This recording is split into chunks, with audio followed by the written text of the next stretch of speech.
Hello friends, હું છું રૂપલ અને આજની મારી સ્ટોરી છે કે નોકરે એવું તે શું કર્યું કે શેઠે બધી મિલકત તેના નામે કરી દીધી. કિરીટભાઈ અને આશાબહેનને 3 દીકરા હતા. તેઓ હંમેશા કહેતા કે અમારે તો રામ, લક્ષ્મણ અને ભરત અને શત્રુઘ્ન, પણ મિત્રો ચોથો દીકરો એટલે તેનો નોકર રામુ. રામુને હંમેશા તે દીકરાની નજરથી જોતા. કિરીટભાઈનો પરિવાર ખૂબ સુખી હતો. જીવન ખૂબ આનંદથી જીવતા હતા. ઘરમાં આવક પણ ફૂલ હતી. સમજી લ્યો ને કે માતા લક્ષ્મીજી તેના ઉપર મહેરબાન હતા. પણ માનવીનું નસીબ ક્યારે બદલાય છે એ કદી કોઈ જાણી શક્યું નથી. પણ જ્યારે નસીબ જ આપણું વાંકું હોય ને ત્યારે લાચાર બની જવું પડે છે. કિરીટભાઈના જીવનમાં પણ કંઈક આવું જ બન્યું હતું. દીકરા ધીમે ધીમે મોટા થતા ગયા.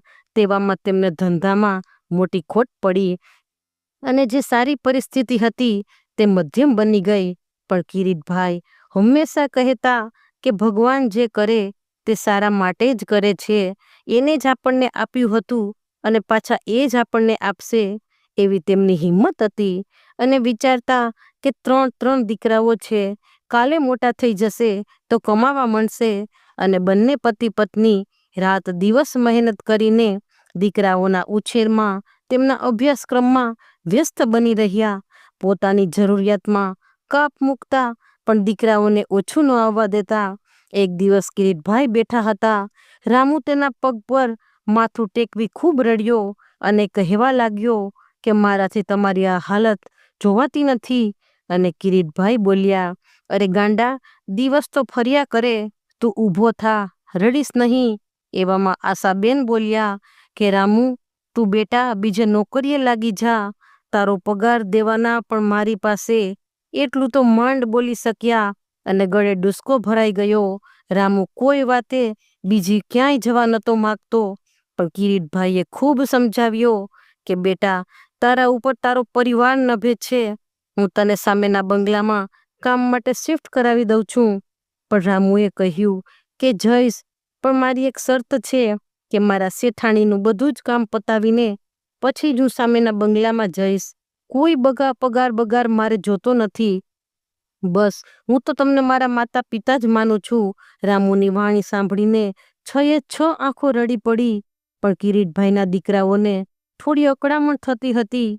કેમ કે જે માણસ ખૂબ સારી પરિસ્થિતિમાં બાળપણ ગયું હોય અને હવે બધી વસ્તુમાં કોમ્પ્રોમાઇઝ કરવાનું, નાની વાતમાં પણ સમાધાન કરવું પડતું હતું. બિચારા કિરીટભાઈ અને આશાબહેન પોતાના મોજ શોખ મરતા મૂકી બસ દીકરાનું જ ધ્યાન રાખતા. કિરીટભાઈ મહેનત પણ તનતોડ કરતા. અને એક દિવસ કિરીટભાઈને રૂપિયા ભરેલું બેગ મળ્યું. પણ આવી પરિસ્થિતિમાં પણ તેને લાલચ ન રાખી. પોલીસને જાણ કરી. જેનું હતું તેને હથોહથ અપાવી દીધું. અને સામેના શ્રીમંતે કિરીટભાઈને લાખો રૂપિયાનું ઇનામ આપ્યું અને ખૂબ એહસાન માન્યું. તે દિવસથી સમજી લ્યો ને કે ફરીથી કિરીટભાઈનું ભાગ્ય ચમક્યું. એક પછી એક સારા સમાચાર આવતા ગયા. ધંધો પણ પહેલા જેવો જ ચમકવા લાગ્યો. દીકરાઓ સારા માર્ક સાથે પાસ થતા ગયા. મોટો દીકરો મુંબઈ શહેરમાં બિઝનેસમેન બની ગયો. નાના 2 દીકરા પણ ખૂબ મોટી કંપનીમાં સારી નોકરી મળી ગઈ. સારી છોકરીઓ ગોતીને 3ના લગ્ન થઈ ગયા. 3 દીકરાઓ અલગ અલગ સિટીમાં રહેતા હતા. પૈસે ટકે ખૂબ સુખી. કિરીટભાઈ અને આશાબેન વારાફરતી દીકરાઓની ઘરે જતા. વેકેશનમાં દીકરાઓ પણ અહીંયા આવતા. આમ પતિ પત્ની સુખેથી અને શાંતિથી રહેતા હતા. એમાં એક દિવસ આશાબેનને છાતીમાં અસહ્ય દુખાવો પડ્યો અને હોસ્પિટલમાં એડમિટ કરવા પડ્યા. 3 દીકરાઓને તાત્કાલિક ફોન કર્યો. દીકરાઓ વહુઓ બધા ફટાફટ આવ્યા. પણ આશાબેનની હાલત જોઈને વહુઓ અકળાવા માંડી કે મમ્મીને તો પેરાલિસિસની અસર થઈ ગઈ છે. એક રાતે બધા બેઠા હતા ત્યારે કિરીટભાઈએ તેના દીકરાઓ સમક્ષ વાત મૂકી કે બેટા, હવે તારી મમ્મીનું એક આખું અંગ ખોટું થઈ ગયું છે. હવે તેનાથી કામ થઈ શકે તેવું નથી. તો થોડાક દિવસો એક પછી એક વહુઓ અહીંયા રોકાય તો સારું. હોસ્પિટલમાં પણ મહિનો સુધી કદાચ રહેવું પડે. દીકરા મૂંઝાણા, હવે શું કરવું? સામે બેઠેલી વહુઓના તો મોઢા કાળા પડી ગયા. અને કિરીટભાઈ બોલ્યા કે તારા મમ્મી થોડાક સારા થઈ જાય પછી તો અમે કાયમ માટે તમારી સાથે શિફ્ટ થઈ જાશું. આટલું સાંભળતા તો વહુની માથે વીજળી ત્રાટકી હોય તેવું લાગ્યું. મોટો દીકરો એક પછી એક બહાના બતાવવા લાગ્યો કે પપ્પા, હું જમવામાં દુઃખી થાવ, મારું બધું શેડ્યુલ વિખાઈ જાય. કિરીટભાઈએ બીજા દીકરા સામે જોયું તો તેનાય આવા એક પછી એક બહાના સાંભળ્યા. હવે વારો નાના દીકરાનો હતો. તેના પપ્પા બોલે તે પહેલા તે બોલવા માંડ્યો કે પપ્પા, આ તો બધાય દુઃખી થઈએ એવી વાત કહેવાય. જો પપ્પા, પૈસાની આપણે કોઈ ખોટ નથી, પૈસાથી બધું જ ખરીદી શકાય છે. રામુને કાયમ પાછો ઘરમાં બોલાવી લ્યો. હવે કિરીટભાઈનો ગુસ્સો આસમાને હતો અને તે ગુસ્સાથી બોલ્યા કે રામુ હવે આ શહેરમાં નથી. તો વહુઓ બોલી કે કોઈને બીજો કોઈ સારો માણસ મળી જાય ને, એવું થોડું છે કે રામુ જ જોઈએ. અમારે તો નોકરીમાંથી વધારે છૂટી ના મળે. 2 દિવસ પછી તો અમારે નીકળી જ જવું પડશે. કિરીટભાઈ ખૂબ હોશિયાર હતા. દીકરાઓ અને વહુને બરાબરના ઓળખી ગયા હતા. કિરીટભાઈ બોલ્યા કે તારા મમ્મી હોસ્પિટલથી છૂટા થઈ જાય પછી કોના સાથે અમે રહીએ એ તમે ત્રણેય નક્કી કરી લેજો. ત્યાં તો વહુઓ એક પછી એક બોલી ઉઠી કે એમાં નક્કી શું કરવાનું હોય, અહીંયા જ મમ્મી રહે તો વધારે સારું. પાછું ડૉક્ટરને બતાવી શકાય, રસોઈવાળી, કામવાળી બધું જ રાખી લ્યો પપ્પા, આપણે ક્યાં પૈસાની તંગી છે. અને કિરીટભાઈ બોલ્યા કે તમારી સાથે જ આવવું છે. હવે અમને એકલા ગમતું નથી. હર્યો ભર્યો પરિવાર હોય તો તારા મમ્મીને પણ સારું લાગે. અને કોઈ કશું જ બોલ્યું નહીં. કિરીટભાઈનો ચહેરો પરસેવે રેબ ઝેબ થઈ ગયો હતો.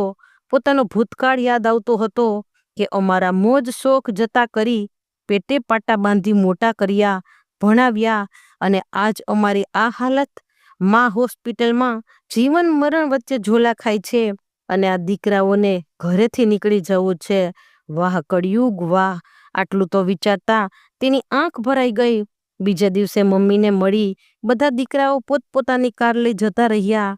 કિરીટભાઈ આશાબેનને કાંઈ કહેવા નહોતા માગતા, પણ આશાબેન ખૂબ હોશિયાર હતા કે તેના પતિનું મોઢું જોઈ આખી વાત સમજી ગયા હતા. કિરીટભાઈ પોતાનું કામ પડતું મૂકી આશાબેનની સેવામાં લાગી ગયા. પેરાલિસિસની તકલીફ એટલે જમાડવા, સુવાડવા બધું જ કરવાનું. આશાબેન થોડાક સ્વસ્થ થયા એટલે હોસ્પિટલથી રજા આપી આજે તે ઘરે આવવાના હતા. તેને ખૂબ ખુશી હતી, પણ દીકરા વહુનું આવું વર્તન જોઈ કિરીટભાઈ ખૂબ જ ચિંતા અને ક્રોધ હતો. જેવા કિરીટભાઈ અને આશાબેન ઘરના ફળિયામાં લઈને પહોંચ્યા તો આ શું, સામે જ રામુ અને તેની પત્ની ઊભા હતા. રામુ અને તેની પત્ની આશાબેનને ઘરમાં સુવડાવ્યા અને કિરીટભાઈ કહે, રામુ તું બેટા? હા શેઠજી, મને સમાચાર મળ્યા કે મારી માં એટલે કે મારા શેઠાણીજી બીમાર છે એટલે અમે દોડી આવ્યા. રામુ અને તેની પત્નીએ ખૂબ જ સેવા કરી. આખી રાત રામુની પત્ની આશાબેનનું ધ્યાન રાખતી. ઘરમાં પોતે વહુ નહીં પણ દીકરી છે એમ સમજીને જ કિરીટભાઈનું પણ એટલું જ ધ્યાન રાખતી. કિરીટભાઈના છોકરાઓ ફોન પર મસ્કા મારતા કે જો પપ્પા, રામુને સાચવજો, રૂપિયા માગે તેટલા આપી દેજો, મારા મમ્મીને કોઈ વાતની કમી ન આવવા દેતા, ઘટે તો અમે મોકલાવીશું. અને કિરીટભાઈ કાંઈ સામે ન બોલતા. એક દિવસ આશાબેનની તબિયત વધારે બગડી અને કાયમ માટે તે દુનિયા છોડીને ચાલ્યા ગયા. કિરીટભાઈએ બધાને ફોન કર્યો પણ એકેય દીકરાને ફોન ના કર્યા અને પત્નીની બધી જ વિધિ રામુના હાથે કરાવી. સગાવાલાએ ખૂબ સમજાવ્યા પણ તે ન સમજ્યા. દીકરાઓ અને વહુઓ વિલા મોઢે માના બેસણામાં આવ્યા. શું બોલે ઊંચું જોવાની હિંમત નથી. બેસણું પૂરું કર્યા પછી બધા જ સગાવાલાઓ સ્નેહીજનો સામે, વકીલોની સામે બધા કાગળો કાઢ્યા. દીકરાઓ જોતા હતા કે પપ્પા શું કરે છે, પણ ક્રોધે ભરેલું મોઢું જોઈ બોલવાની એકેયની હિંમત ના થઈ. અને કિરીટભાઈ ઊભા થઈ બોલ્યા કે મારી ફેક્ટરી, મારી દુકાનો, મારો બંગલો અને મારી બીજી તમામ મિલકત હું મારો ચોથો દીકરો રામુના નામે કરું છું અને આ બધું હું રાજી ખુશીથી કરું છું.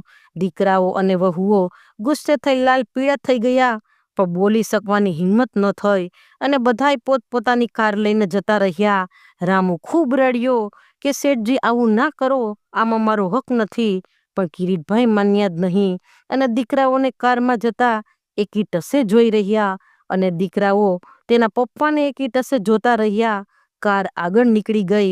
આ છે અત્યારની વાસ્તવિકતા કે સુખમાં બધાને રહેવું ગમે, પણ દુઃખ કે માંદગી આવે ત્યારે કોઈ પહેલ કરતું નથી. તો ફ્રેન્ડ્સ, આવી જ સ્ટોરી માટે મારી યુટ્યુબ ચેનલને please like, share and subscribe. Thanks for watching.